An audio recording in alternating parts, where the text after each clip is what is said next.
आपलं रावेर मीडियात आपलं हार्दिक स्वागत। सुमारे 200 वर्षांची परंपरा असलेल्या बारागाडा ओढण्याचा कार्यक्रम रावेर शहरात उत्साहात, जल्लोषात आणि शांततेत संपन्न झाला। रावेरच्या छत्रपती शिवाजी महाराज चौकात या बारागाडा ओढण्याची परंपरा आहे।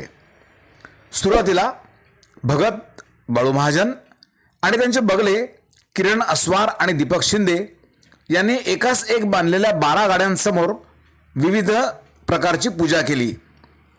पुंडलिकप्पा महाजन, नथू महाजन, हबप कांतीलाल महाराज, ज्ञानेश्वर महाजन, भागवत महाजन आणि राहुल अस्वार यांनी त्यासाठी सहकार्य केले। सुमारे 300 मीटर अंतरापर्यंत या 12 गाड्या 3 मिनिटांपेक्षा कमी वेळेत ओढण्यात आल्या। या सर्व 12 गाड्यांवर उत्साही भाविक आणि कार्यकर्ते उभे राहून जल्लोषात मुंजोबा महाराजांचा जय जयकार करत होते। परंपरेप्रमाणे या परिसरामध्ये यात्राही भरली होती। पोलिसांनी येथे चोख बंदोबस्त ठेवला होता। पाहूया या 12 गाड्यांचा वृत्तांत आपलं रावेर मीडियावर।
पेपर